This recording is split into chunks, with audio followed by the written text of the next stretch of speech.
Graça e paz, meus irmãos, sejam todos muito bem-vindos à nossa Escola Bíblica Discipuladora aqui na Primeira Igreja Batista do IPS. Hoje, continuamos os nossos estudos, a nossa revista desse trimestre, Fé e Verdade. São lições que abordam a Carta de Tiago, a primeira e segunda Carta de Pedro e Judas. Nós já estudamos a Carta de Tiago, hoje já estamos na quarta lição referente à primeira Carta de Pedro. Hoje leremos, o nosso texto base se encontra em 1 Pedro capítulo 3, dos versos 1 ao 7, e o tema de hoje é um tema muito agradável e com alguns detalhezinhos que a gente tem que conversar, porque alguns assuntos abordados na lição de hoje são meio melindrosos para algumas pessoas. A gente vai ter que conversar com bastante calma sobre eles. Mas, antes de começarmos, nós precisamos colocar diante do Senhor esse momento, agradecendo pela palavra e pelo estudo e que Ele possa iluminar nossos corações. Vamos orar então. Senhor Deus e Pai, nós agradecemos por este momento em que separamos para o estudo da Tua palavra. Nós agradecemos porque a Tua palavra é viva, a Tua palavra é eficaz e a Tua palavra nos dá direção para todas as situações da nossa vida. Muito obrigado, Senhor, por tudo. Esteja conosco neste tempo, ilumina nossos corações e mentes para que possamos entender, compreender aquilo que estudaremos. Muito obrigado por tudo, em nome de Jesus. Amém. Amém. Nossa lição de hoje, então, lição de número 9. Volto a dizer, a nossa revista Palavra e Vida. Meu irmão, minha irmã, se você ainda não tem, pode baixar direto no site da Convenção Batista Fluminense. Entra no Google, Convenção Batista Fluminense, revista Palavra e Vida, e lá tem a nossa literatura. A lição de hoje, a lição de número 9, fala sobre a verdade no relacionamento conjugal. E relacionamento conjugal que tem discussão pra caramba, tem alguns assuntos mais delicados e a gente vai conversar sobre eles hoje, neste tempo, com bastante calma, sendo orientados pelo Espírito Santo. A gente vai ler o texto base, que está em 1 Pedro, como diz, 1 Pedro 3, do 1 ao 7. Aqui, inclusive, na minha Bíblia, o título da sessão são os deveres conjugais. Assim está intitulado na minha versão. Talvez na sua esteja um título diferente, alguma coisa, lembrando que esses títulos são notas do editor, não estão no original. Então, mudar de um para o outro não tem problema, isso aí é só para a gente mais fácil localizar o texto na Bíblia, né? Então, 1 Pedro, primeira carta de Pedro, 3, nós vamos ler do 1 ao 7, e a palavra de Deus nos diz o seguinte: do mesmo modo, mulheres, sujeite-se cada uma a seu marido, a fim de que, se ele não obedece à palavra, seja ganho sem palavras, pelo procedimento de sua mulher, observando a conduta honesta e respeitosa de vocês. A beleza de vocês não deve estar nos enfeites exteriores, como cabelos trançados e joias de ouro ou roupas finas. Ao contrário, esteja no ser interior, que não perece, no ser interior que não perece. Beleza demonstrada no espírito dócil e tranquilo, o que é de grande valor para Deus. Pois era assim que também costumavam adornar-se as santas mulheres do passado, que colocavam sua esperança em Deus. Elas se sujeitavam cada uma a seu marido, como Sara, que obedecia a Abraão e o chamava Senhor. Dela vocês serão filhas, se praticarem o bem e não derem lugar ao medo. Do mesmo modo, vocês, maridos, sejam sábios no convívio com suas mulheres e tratem-nas com honra, como parte mais frágil e co-herdeiras do dom da graça da vida, de forma que não sejam interrompidas as suas orações. Então, esse trecho da carta de Pedro, encerramos assim o verso 7 do capítulo 3, esse trecho fala sobre relacionamento. Fala a verdade, ele continua trazendo, no final do capítulo 2, ele começa falando sobre os deveres sociais do cristão. A gente viu isso na nossa última lição. Tanto é que ele vem falando como que deve ser o nosso proceder com o próximo, como deve ser o nosso proceder na nossa vida pública, no nosso trabalho enquanto servos. Tanto é que essa sessão que a gente leu, ele começa dizendo do mesmo modo, ou seja, ele continua o que ele está falando anteriormente. Ele continua falando o que ele termina no verso 2, ele continua no capítulo 2, ele continua aqui no capítulo 3. É interessante que está falando sobre relacionamento e é Importante a gente compreender, meus irmãos, que o ser humano é um ser humano que precisa de relacionamentos. Isso aí é interessante a gente primeiro ponderar isso. O ser humano é um ser relacional, é um ser que precisa estar em relacionamentos. Seja um relacionamento familiar, seja um relacionamento fraterno entre amigos, relacionamentos profissionais. O ser humano, ele é um ser sociável, um ser social. Ele precisa estar em grupo. Inclusive, se o ser humano ficar isolado, ele meio que fica doido, né? A gente vê até, é claro que é um filme, mas aquilo ali a gente consegue entender que não está tão longe da realidade. Aquele filme Náufrago, a gente vê com o Tom Hanks, acontece um acidente aéreo e ele vai para uma ilha deserta e fica sozinho. A ilha deserta só tem ele, né? Então não está tão deserta mais, já tem ele lá. Mas só tem ele, não tem mais nada. E no meio do caminho, o avião que ele estava era um avião de carga, um avião de transporte. Não sei se você viu, meu irmão, minha irmã, o filme, mas só...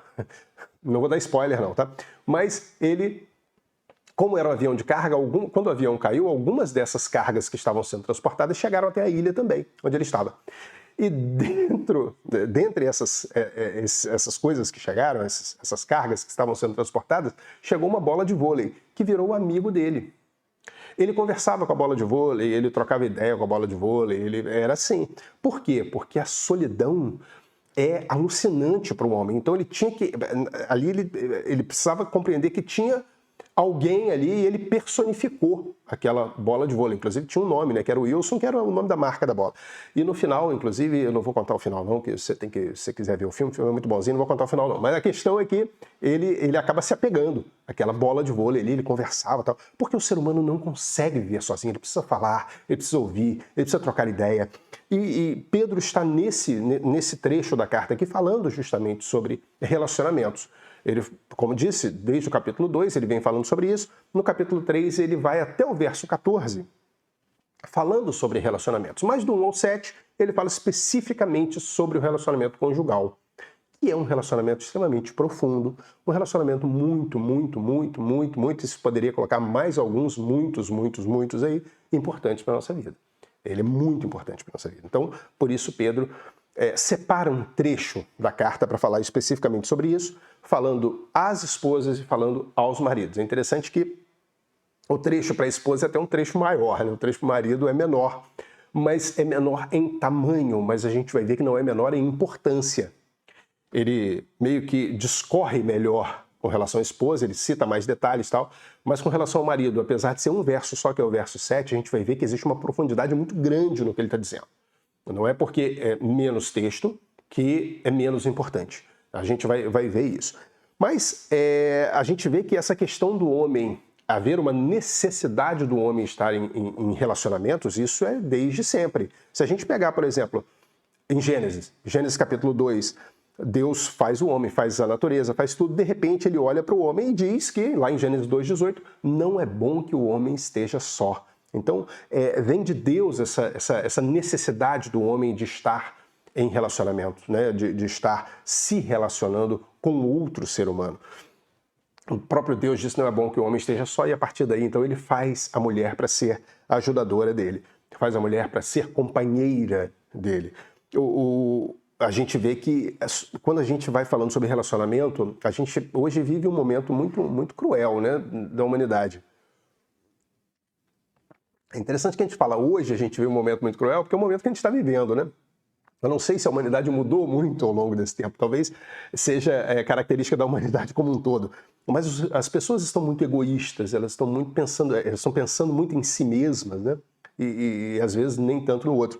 Mas um relacionamento, para ele ser saudável, para ele ser um relacionamento sadio, ele tem que se basear em alguns preceitos, ele tem que ter algumas características. E aí o nosso autor traz isso na nossa lição e ele fala sobre, para um relacionamento sadio, tem que haver respeito, autonomia, carinho, atenção, liberdade, e isso tudo em doses equilibradas. É interessante que até mesmo quando você tem algumas dessas situações num excesso muito grande, isso pode trazer dano.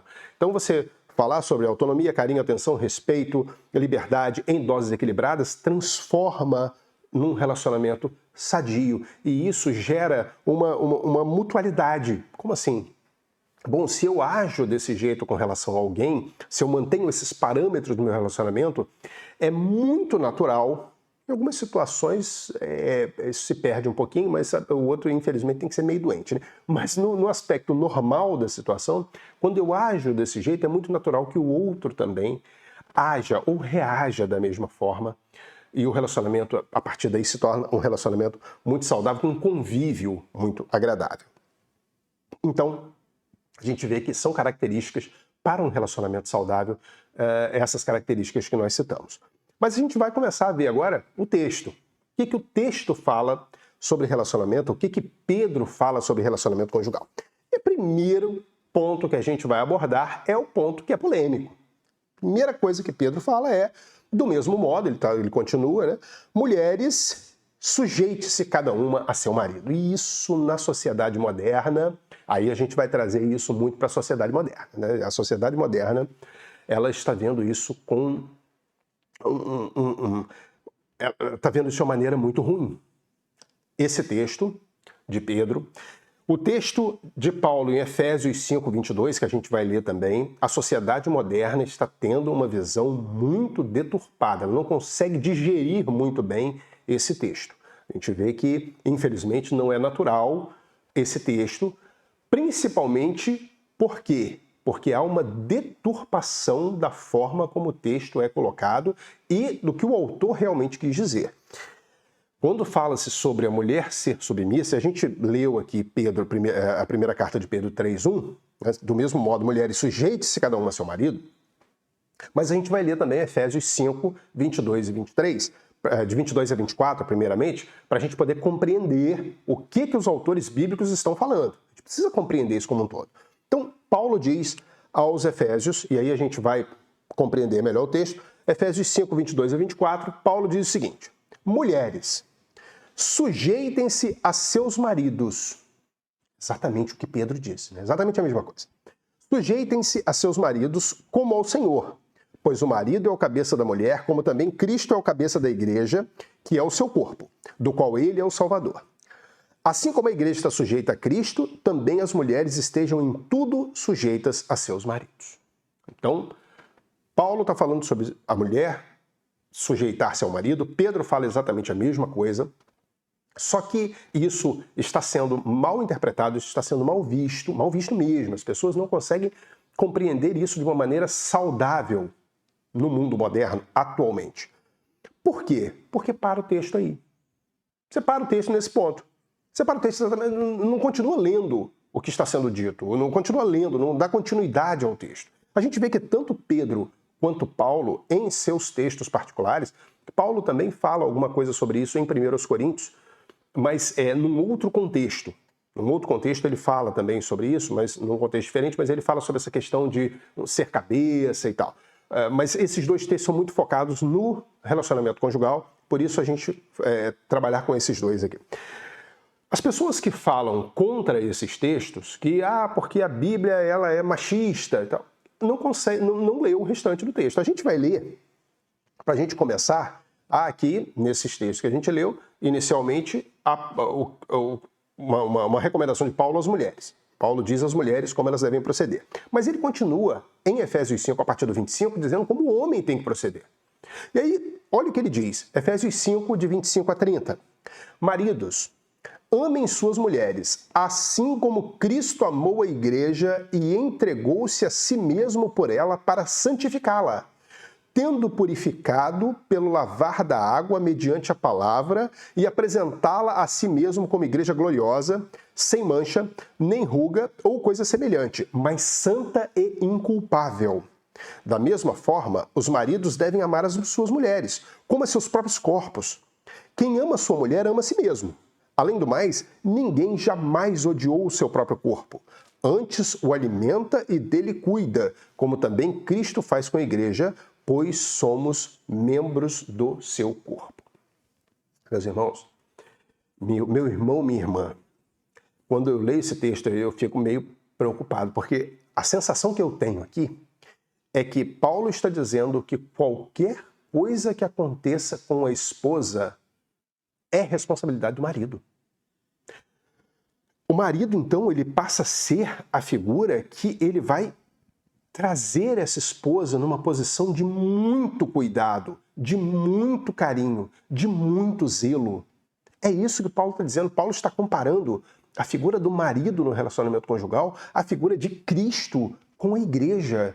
E ele diz que Cristo, assim como Cristo amou a igreja e entregou-se a si mesmo, é claro que Cristo pôde, através disso, santificar a igreja, tendo purificado com água, mas o que a gente consegue extrair daqui é o cuidado. Assim como Cristo amou a igreja, por ela se entregou e fez tudo para que a igreja estivesse saudável por meio do sacrifício dele. Para ser saudável a igreja é justamente isso, ser santa, ser gloriosa, ser sem mancha. Isso é a igreja saudável. E Paulo está associando isso à figura do marido. Então, meu irmão, eu vou falar uma coisa. Minha irmã, se você está achando que é um absurdo e a Bíblia é machista quando diz que a mulher deve se submeter ou se sujeitar ao marido, preste atenção, marido. Se você está usando esse argumento para poder, né, o termo é esse, né, espizinhar a sua mulher, cuidado, leia o texto todo também, tá? Leia que qualquer coisa que aconteça com ela, a responsabilidade é sua. É isso que o texto está dizendo. Se a sua mulher está triste, se a sua mulher não está bem, se a sua mulher está passando por algum problema, chega junto. Porque é responsabilidade sua também dar apoio e dar suporte a ela nesse momento. Não deixa, isso aí não, isso aí é assim mesmo. Não, é responsabilidade sua, marido. Então cuidado, tenha cuidado com a sua esposa. É isso que Paulo está dizendo. Aí parece que aí a gente vai ver essa questão, né? Poxa, tem maridos que não param para ouvir mais a esposa. Acaba que a gente entrou da sujeição da esposa, está falando do marido agora, né? Talvez tinha que chamar um pastor mais voltado para essa área do relacionamento conjugal, né? Pastor Ralph. Mas para a gente, o pastor Haroldo, que já esteve aqui na igreja algumas vezes, mas a gente tem que compreender que tem marido que não ouve mais a mulher. Meu irmão, é função sua. Você não para orar para Jesus e Jesus te ouve? Está sendo comparado aqui a Jesus. Por que você não ouve sua mulher? Por que você não chega em casa do trabalho, senta e ouve o que ela tem a dizer? Para ela chegar, conversar como é que foi o dia dela, explicar e você corresponder. Tem marido que não faz isso, mas é dever seu, irmão. É dever seu. Tem marido que não cuida da esposa, não tem cuidado pela esposa, ele está preocupado com tantas outras coisas que ele não cuida da sua própria esposa. Olha o que é Cristo cuida da igreja. E uma coisa muito importante, tem marido que não se orgulha da esposa, ele não tem orgulho pela esposa. A gente leu esse texto aqui e às vezes eu fico pensando nessa situação, né? Cristo amou a igreja e entregou-se a si mesmo por ela para santificá-la, tendo purificado pelo lavar da água mediante a palavra e apresentá-la a si mesmo como igreja gloriosa, sem mancha, nem ruga ou coisa semelhante, mas santa e inculpável. Parece que eu fico imaginando isso aí, é uma imagem minha, tá, meu irmão? Isso aí não é uma imagem bíblica, não, tá? Exatamente assim, não. Mas eu fico imaginando naquele dia, né, no glorioso dia, quando Cristo for apresentar a igreja ao Pai, ele chegar e apresentar a igreja e dizer, está aqui, Pai, a igreja, inculpável, santa, gloriosa. E ele olha para essa igreja com orgulho, sabe? Porque em Isaías diz que ele olhou para o penoso fruto do seu trabalho e ficou satisfeito. A igreja faz parte do penoso fruto do trabalho dele, que foi o sacrifício, e ele apresenta com orgulho essa igreja ao Pai. Isso é uma coisa que eu imagino, né, essa situação. Mas tem marido que não tem orgulho da própria esposa. E aí eu fico pensando, como é que você quer, meu irmão? Estou falando para o marido mesmo, como é que você quer que a sua esposa, de bom grado, aceite o que está escrito aqui, tanto por Pedro quanto por Paulo? E a gente está falando mais de Paulo aqui agora, porque a gente vai fazer um estudo mais minucioso de Pedro. A gente ainda vai falar melhor sobre isso. Por isso que a gente está focando mais em Paulo. Mas a gente vê que os dois estão falando a mesma coisa. Como é que você quer, meu irmão, que a sua esposa leia isso aqui e aceite isso de bom grado se você não faz sua parte? Ué, que coisa esquisita. Você quer que ela faça, mas você não quer fazer a sua, né? Então preste atenção, meu irmão. Se a sua esposa, por acaso, está olhando isso aqui e está tendo dificuldade em aceitar o que está aqui, veja, meu irmão, se você está cumprindo com a sua responsabilidade aqui. Porque a responsabilidade é sua, meu irmão. A partir do momento em que E aí a gente vê que tudo é uma questão de papéis, né? Se a gente pegar o texto, efetivamente, o que me parece muito, o que parece ao nosso comentarista, o pastor Ronaldo, e a muitos outros pastores, o que está sendo definido aqui são papéis. Existem papéis do homem no relacionamento conjugal, existem papéis da mulher no relacionamento conjugal. E por que, então, essa questão de mulheres sujeitem-se a seus maridos? Porque, no fim das contas, na hora de tomar uma decisão, alguém tem que bater o martelo. Então, seria esse o papel do homem, no final das contas. Se houver um pensamento contraditório, se um pensar de um jeito e o outro pensar do outro, ao homem cabe dizer, não, olha só, a gente vai seguir por esse caminho aqui, é o caminho que eu vejo como sendo melhor. Aí o homem vai dizer assim, mas isso é muito bom, né? Rapaz, presta atenção, quando você toma uma decisão, você assume responsabilidade, rapaz. Até isso para você é problemático, porque no fim das contas, se não der certo, a responsabilidade é de quem? É de quem tomou a decisão, é sua. Então, meu irmão, a responsabilidade do homem tem que ser assumida por ele, em qualquer situação. Então a gente vê que a gente tem que fazer a nossa parte enquanto homens, nós temos que fazer a nossa parte, nós temos que oferecer às nossas esposas o que está sendo dito aqui, cuidado, zelo, carinho, até entrega total, foi o que Paulo disse aqui. Então, muito cuidado, meu irmão, se por acaso a sua esposa está tendo dificuldade em aceitar o que está aqui. Talvez você não esteja cumprindo com as suas obrigações, com as suas responsabilidades. Tá? Então, toma cuidado com relação a isso. Isso é o primeiro tópico da nossa lição. E a gente percebe uma coisa muito interessante. A Bíblia, ela não é machista. Em momento nenhum. Em momento nenhum. Eu não posso ver uma situação dessa como machismo. Até porque, se a gente pegar um texto que está lá em 1 Coríntios 11:11, não existe relação, não há maior nem menor. A gente vê que 1 Coríntios 11:11 diz: no Senhor, todavia, a mulher não é independente do homem, nem o homem independente da mulher. É uma questão exclusivamente de papéis. Há uma interdependência. Algumas versões fica até mais bonito, né? Não existe homem sem mulher, não existe mulher sem homem, né? Essa interdependência entre os dois. Então, a gente tem que ter muito cuidado com isso. A gente tem que ser muito cauteloso com relação a isso. A Bíblia não é machista. Ela coloca o homem no papel dele, mas em nenhum momento ele diz que o homem tem que usar esse papel para subjugar a mulher de uma maneira humilhante. Nada disso. Nada disso. Senão, não estaria sendo comparado aqui como Cristo amou a igreja. Cristo em momento nenhum humilha a igreja, pelo contrário, Cristo exalta a igreja, glorifica a igreja. É isso que nós temos que fazer com as nossas esposas. Então, primeira coisa que a gente tem que ter em mente, primeira coisa que a gente tem que ver com carinho é essa questão, que é o primeiro tópico da nossa lição de hoje, que é das mulheres. Submetam-se aos seus maridos. Maridos, a gente vai ver depois a sua responsabilidade também em Pedro. A gente só viu até agora em Paulo. Daqui a pouco a gente vai ver em Pedro também, que ele também fala sobre isso. Mas o texto continua. A gente leu a primeira frase do texto até agora, são 7 versos. A gente vê que existe uma responsabilidade da esposa na construção de um casamento saudável. Existe uma responsabilidade da esposa. Do marido também, que a gente vai ver primeiro da esposa, que está na sequência aqui. E a gente vê, o nosso autor, ele traz aqui 3 motivos para a esposa ser submissa. Ele falou sobre a submissão e ele continua narrando 3 motivos para a esposa ser submissa, mesmo se o marido não for cristão. E aí tem essa questão interessante. Mesmo se o marido não for cristão, ele incentiva a submissão e tem motivos para ele fazer isso. O primeiro deles é porque é uma ordem de Deus, né? Deus está mandando, mulher, submeta-se ao seu marido. Então, como é uma ordem de Deus, é interessante, nós já dissemos, não há, nesse ponto, uma questão de uma submissão humilhante. Não é isso. Não é isso. O texto não está falando isso. Tanto é que a gente vai ver no verso 7 que a mulher é colocada... A gente viu no texto de 1 Coríntios que não existe independência, um precisa do outro. No verso 7 a gente vai ver que a mulher é colocada como co-herdeira da mesma graça. Isso está no verso 7.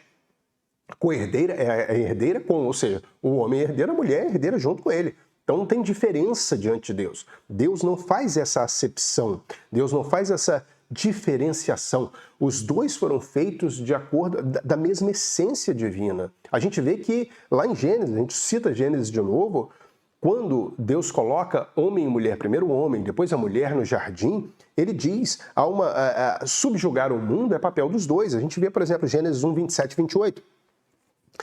Está escrito o seguinte: criou Deus o homem à sua imagem, a imagem de Deus o criou. Homem e mulher os criou. Criação. Deus os abençoou e lhes disse: sejam férteis e multipliquem-se. Encham e subjuguem a terra. Encham e subjuguem a terra. Dominem sobre os peixes do mar, sobre as aves do céu e sobre todos os animais que se movem pela terra. Isso aí foi uma ordem para os dois. Não uma ordem só para o homem, não. A mulher é participante dessa questão de ser cuidadora do mundo, né? de colocar como superior aos animais e tudo mais. Lógico, né? Tem gente que acredita que não, né? Mas a ordem é para os dois. A gente vê que não existe diferença diante de Deus. Gálatas 3:28, Paulo coloca vários grupos, ele diz que não há diferença entre vários grupos. Gálatas 3:28, Paulo diz o seguinte: não há judeu nem grego, escravo nem livre, homem nem mulher, pois todos são um em Cristo. Acabou. Então, por mais que a gente vai entender que é uma ordem de Deus que a mulher se coloque num aspecto de submissão, numa posição, submeta-se ao seu marido, não há nenhuma posição de inferioridade nisso. Então, uma ordem de Deus é o primeiro motivo para a mulher se submeter ao marido. Mas a gente continua. Segundo ponto, também está no texto. É uma oportunidade para evangelizar o marido quando ele não é cristão. Olha que interessante. É isso que o texto está dizendo. A fim de que, se ele não obedece a palavra, seja ganho sem palavras pelo procedimento da sua mulher. Então a mulher não precisa ficar falando, olha, você tem que aceitar Jesus, e porque... Não. Ela, claro, no momento certo ela vai falar, no momento certo ela vai trazer uma palavra bíblica, mas o proceder dela leva a isso. Eu conheço um casal muito interessante. Ele não era cristão, ela era, e ele que contou essa história. Um casal muito querido, até eu não vou citar o nome aqui, mas um casal muito querido. Ele chegava domingo, trabalhava a semana inteira, chegava domingo, ele ia para o bar. Domingo de manhã, ele ia para o bar e a mulher dele ia para a igreja com os filhos. Um dia ele estava sentado lá no bar, bebendo lá com os amigos, não sei o que, coisa e tal. Passa a esposa dele com as crianças. E ele disse que olhou aquilo ali e falou assim: gente, eu estou aqui sentado, no meio da opção de um homem, bebendo. E a minha mulher está indo para a igreja sozinha com as minhas crianças. Isso está errado. Olha só, ela não falou nada. Ele viu aquela situação, se tocou que aquela situação não era uma situação saudável no relacionamento, e a partir daí ele passou a acompanhá-la para a igreja. Passou primeiro a acompanhar, não, vou levar e tal. Depois de um tempo se converteu. Depois de muitos anos, hoje é um pastor, está cumprindo o seu chamado ministerial. O filho, a última notícia, a última vez que eu tive contato, o filho também estava já fazendo seminário, também para seguir o ministério pastoral. Olha que coisa, a mulher que conseguiu fazer sem palavras, mas exatamente o que está aqui na Bíblia. Através das ações dela, das atitudes, ser uma mulher correta, uma mulher direita, indo para a igreja, levando os filhos e tal. Ele conseguiu ver aquilo, ele conseguiu ver a honra naquilo, ele conseguiu ver a presença de Cristo nessa situação, e isso fez com que ele também se convertesse à palavra. Olha que coisa fantástica. A Bíblia sendo colocada, né, se transformando nas ações do dia a dia. A gente vê isso acontecer, eu tenho certeza que talvez você, meu irmão, minha irmã, também conheça um caso semelhante. Então, não precisa tantas vezes de palavras, as ações são suficientes. E a gente vê que Pedro defende, ainda como terceiro ponto, né, ele defende a ideia da mulher ela se preocupar mais, e entra como aspecto feminino, mais com o seu proceder do que com os seus adornos.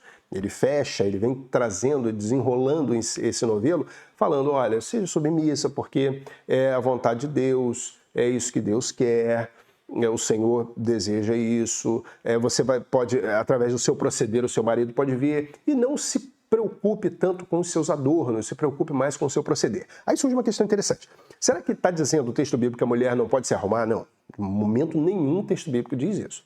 Ah, a mulher não pode estar com uma roupa na moda. Não, não diz isso. O que diz, isso a gente vê, a gente já falou muito sobre isso, meus irmãos, é a questão de prioridade.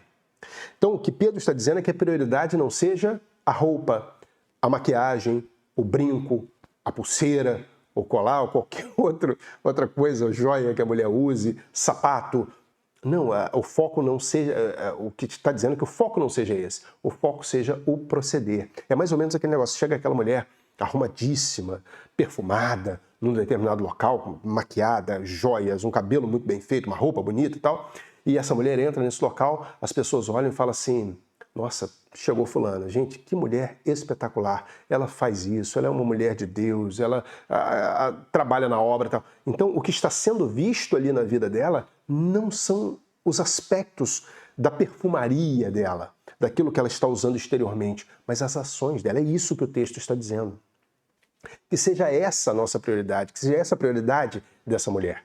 Isso, é claro, vale para o homem também, tá, meu irmão? Mas é claro que a gente está especificamente falando sobre a esposa aqui. Então, que ela busque a beleza naquilo que está dentro. E a beleza que está fora virá. Inclusive, a gente sabe que Provérbios diz que o coração alegre formoseia o rosto, né? Então, se a mulher está bem interiormente, com as suas ações, está feliz, até isso faz ela ficar mais bonita. Tá? Mas isso não quer dizer que é a nossa irmã. Isso não é justificativa, como, infelizmente, alguns grupos dizem, né, que a mulher, o desleixo é sinônimo de santidade. Não, não, de jeito nenhum. Não é isso que o texto está dizendo. O texto fala sobre prioridades. Então, o texto fala em como a mulher tem que proceder dentro do relacionamento conjugal, dentro do seu casamento, com as pessoas mais próximas, com o seu marido principalmente. A ideia é com o marido. Tá?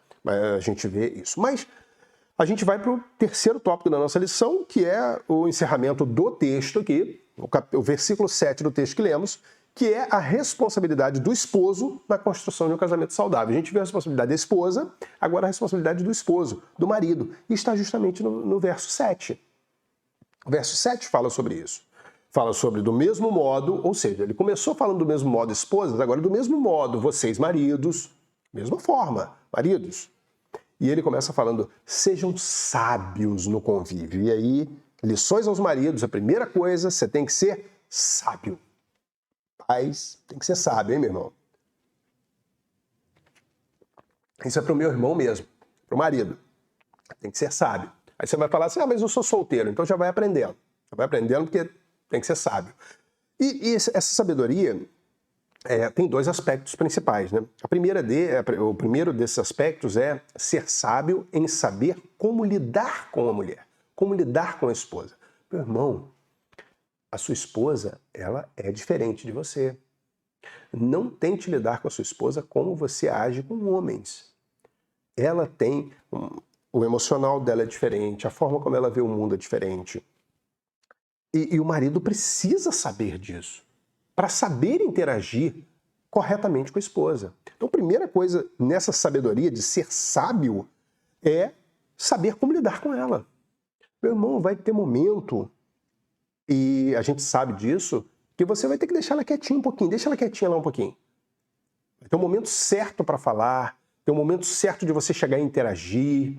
Você tem que ser sábio para poder lidar com essa situação. Vai ter um momento em que você, e isso a maioria das vezes, você vai ter que sentar, ouvir, interagir, conversar, aconselhar, ser aconselhado, isso é importante também. Tem que ser sábio para ser aconselhado. Isso faz parte da construção. Então a sabedoria está nisso. Agora, a sabedoria não é só essa, como lidar com ela, mas também conhecer a esposa. Você tem que ser sábio, o conhecimento faz parte disso. Para que você consiga lidar bem com ela, você tem que conhecer. Você tem que saber quais são as aspirações dela, quais são os desejos, o que ela pensa, os sentimentos. Você tem que saber isso tudo, meu irmão. E isso demanda tempo. Isso demanda o quê? É o próximo. Olha o que Pedro diz. Sede sábios no convívio. Ou seja, você consegue adquirir isso convivendo. E o que seria isso? É o segundo ponto, justamente, para a lição aos maridos. Tem que conviver, meu irmão. Você não consegue atingir essa sabedoria, esse conhecimento, sem convívio. O que é conviver? Conviver é viver com ou mais ou menos viver ao lado de, né? Viver ao lado de ou viver com alguém. É interessante que tem marido que não quer estar em casa, tem marido que não quer investir tempo com a esposa, com os filhos. O núcleo de conviver é viver. Viver remete para nós uma situação de plenitude, de felicidade, de alegria. Poxa, então, conviver com a minha esposa é uma vivência feliz, alegre, de compartilhamento, dando risada, brincando. Tem momentos sérios, lógico que tem, não existe isso. Mas é você viver de tal forma que você vai investir um tempo ali para você ter um retorno de felicidade. É isso, meu irmão. É o que Deus quer para o relacionamento conjugal. Então você tem que investir tempo com a família. Tem gente que não quer estar em casa. Tem gente que quer estar na rua porque quer estar... Às vezes fala assim, não, mas eu saio. A gente está sempre saindo. Eu saio com a minha mulher, eu saio com o meu marido. Não, mas sai porque não quer estar em casa sozinho. Sai porque tem a necessidade de outras pessoas para haver uma interação. Não, meu irmão, você tem que estar bem. Então só vocês dois ali. Na conversa, no bate-papo. Esse convívio envolve o convívio no bate-papo, na conversa, na risada, na brincadeira. Envolve o relacionamento íntimo também. Tem que haver isso. Você tem que estar feliz como um todo. Isso é viver. Então, você tem que ser sábio no convívio com a sua esposa. O texto continua que tratar a mulher com honra. Opa, aí é negócio tratar a mulher com honra. O que significa isso? Bom, é ser educado, cordial, cavalheiro, né? Tudo isso é tratar a mulher com honra. Ser respeitoso, tratar com respeito. Agora, uma coisa interessante é o seguinte, se a gente for olhar aqui, tratem-nas com honra. Está escrito isso no verso 7. Se a gente voltar ao capítulo 2, voltar uma folhinha da Bíblia, muito provavelmente uma folha só, se a gente pegar o capítulo 2 no verso 17, olha o que está escrito sobre a ética. A gente viu isso na lição anterior, mas olha o que está escrito. Tratem a todos com o devido respeito. Beleza, vai tratar a mulher com respeito e tal. Amem os irmãos, temam a Deus e honrem o rei. O rei, a figura política, o rei. Honrem o rei.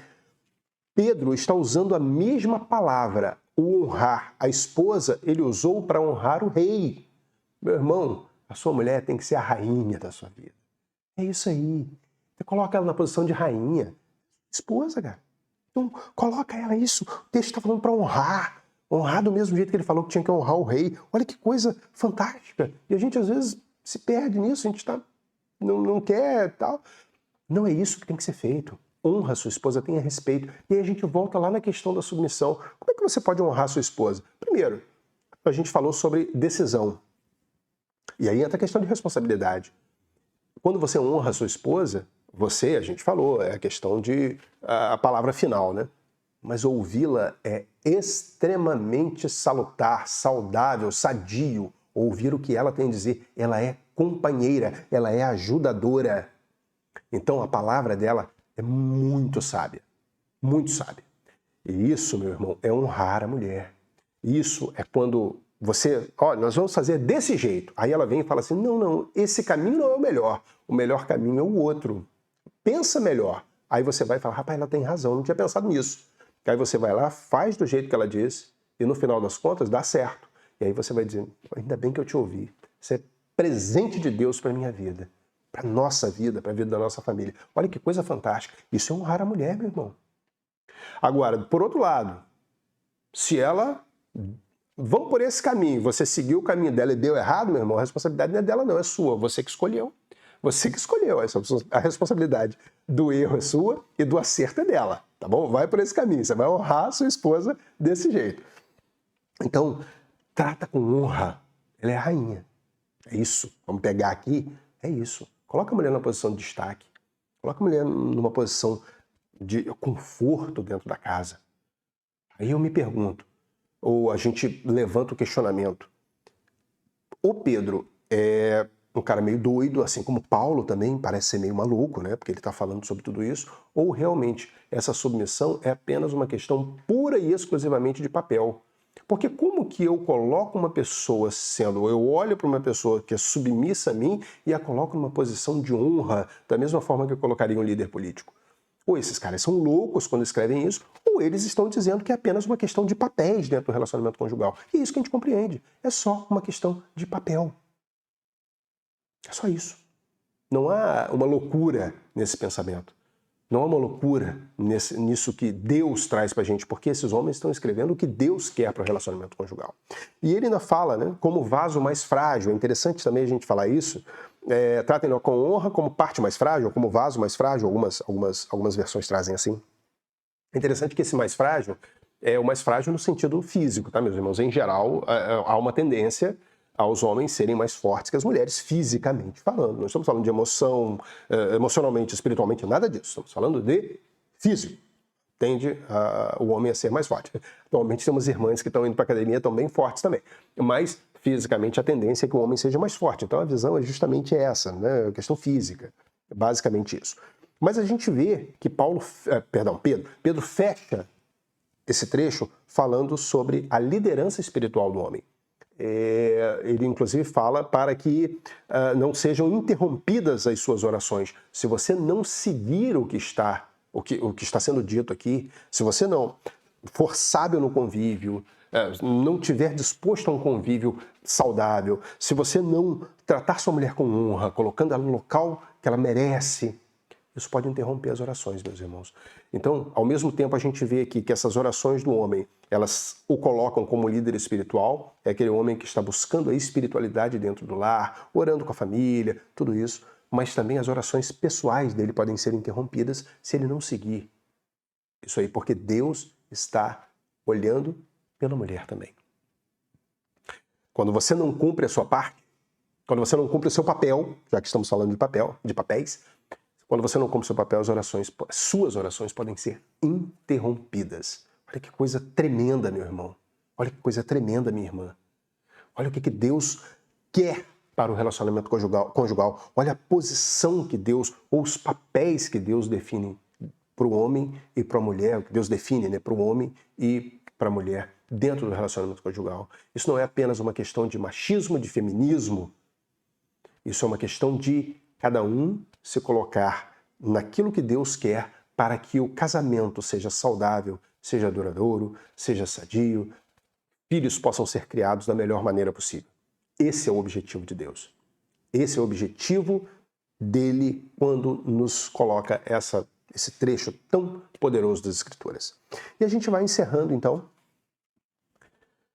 a nossa lição de hoje. Vimos de maneira tão profunda, são 7 versículos apenas da palavra, mas quão profundo isso para nós, quão profundo isso para aqueles que estão no relacionamento conjugal e para aqueles que querem assumir um relacionamento conjugal, o que é muito saudável, a gente sabe que é.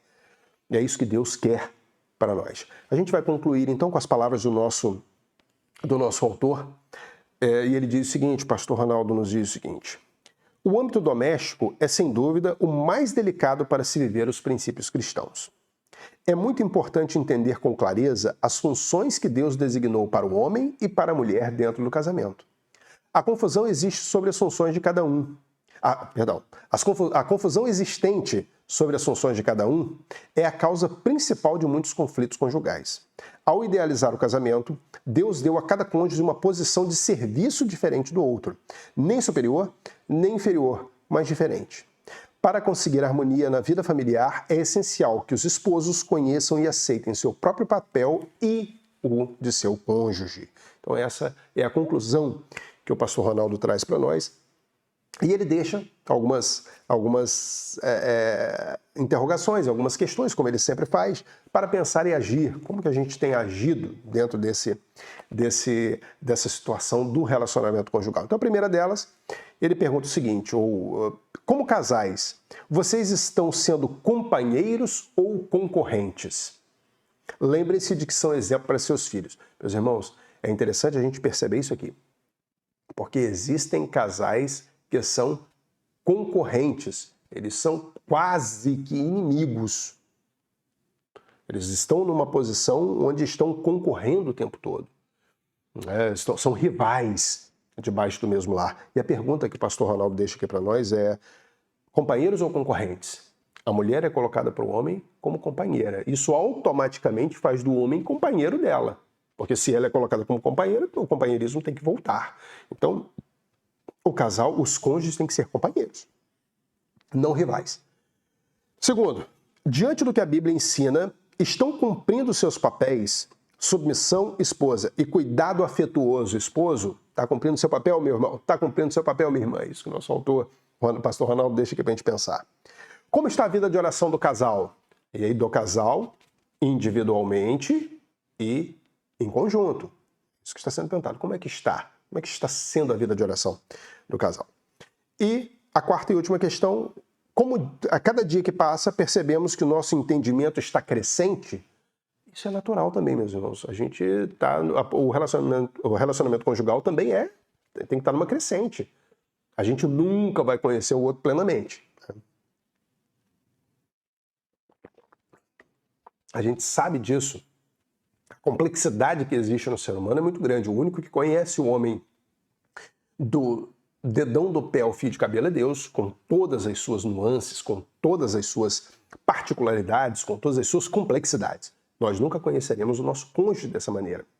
Mas não é por isso que a gente tem que estagnar. O conhecimento tem que ser, o entendimento tem que ser constante, tem que ser crescente. A gente está buscando cada vez mais ser parceiro, ser amigo, compreender como é que não é. Isso é importante para o relacionamento conjugal também. Que fiquem essas questões, então, para a gente pensar, refletir e ver, meus irmãos. Se por acaso, pensando numa dessas questões aqui, poxa vida, está faltando isso. O que eu devo fazer? Ajustar. É o ajuste. Muitas vezes é sentar com o outro, conversar, buscar, sentar, fala para mim, o que eu estou errando com você? Existe alguma coisa que eu poderia melhorar? Meus irmãos, franqueza tem que chegar. Existe alguma coisa que eu possa melhorar? E presta atenção, meu irmão, presta atenção, minha irmã, é sentar, perguntar isso e estar disposto a ouvir, tá? Porque às vezes vai falar assim, isso aqui não tá legal para mim. Não, isso ao invés de tentar melhorar, você vai se justificar. Não é isso. Se você estiver disposto a sentar e perguntar em que eu preciso melhorar para que o nosso casamento seja melhor, você tem que estar disposto a ouvir o que o outro tem a dizer e disposto a também se corrigir. Lógico, né? Disposto a se colocar de acordo com o que o outro disser. Não adianta nada você ir lá perguntar, eu acho que você podia melhorar assim, então tá bom, e continuar do mesmo jeito, não adianta. Aí então tá, então a gente vai orar, então, é isso, minha esposa, é isso, meu marido, é isso que você acha que tem que melhorar? Poxa vida, então vamos, poxa, isso aí é difícil para mim, vamos orar, vamos buscar, me ajuda também. Isso é abertura, isso é transparência, isso é o que existe de mais profundo num relacionamento. Claro que a intimidade ainda é mais profunda que isso, mas o que existe num relacionamento é você. E você só consegue fazer isso de forma plena no relacionamento conjugal porque ambos são uma só carne. Isso é que é importante. A gente vê que Paulo diz lá que ninguém faz mal ao seu próprio corpo. Então, meu irmão, você quer seu corpo sempre bem, então você tem que buscar que a sua esposa também esteja sempre bem. É isso que nós devemos fazer. O Senhor abençoe, né? Nossos casamentos, nossas vidas conjugais. Vamos agradecer por este tempo e por essa leitura e por este ensinamento tão profundo da palavra. Oremos. Senhor Deus e Pai, nós agradecemos porque o Senhor tem cuidado com as nossas vidas conjugais. O Senhor sabe a importância que é para nós, que é até para a sociedade, Pai, casamentos estáveis, casamentos sólidos, casamentos firmados na sua palavra, onde cada um cumpra o seu papel. Então que o Senhor esteja trabalhando nossos corações e mentes para que a gente possa compreender o nosso papel dentro da vida conjugal e que possamos colocar em prática. Sabemos que muitas vezes é difícil, mas o Senhor é o nosso fiador nesse caso. O Senhor é o nosso sustentador nesse caso. Por isso, pedimos a tua orientação, Pai. Possamos ser cada vez esposos e esposas melhores para ajudar o nosso cônjuge, a nossa família, a nossa comunidade e tudo mais. Obrigado por tudo. Continua recebendo o nosso louvor, continua recebendo a nossa adoração. Esteja conosco em todo o tempo. Em nome de Jesus. Amém. Semana que vem, então, na nossa próxima lição, o sofrimento em nome da verdade. Vai ser a última lição na primeira carta de Pedro. Depois a gente tem 2 lições da segunda carta de Pedro e a gente encerra com uma lição sobre a carta de Judas. Então, o sofrimento em nome da verdade, nossa próxima lição, 1 Pedro 4, de 12 a 19. Aquilo, meu irmão, minha irmã, aquela recomendação de sempre.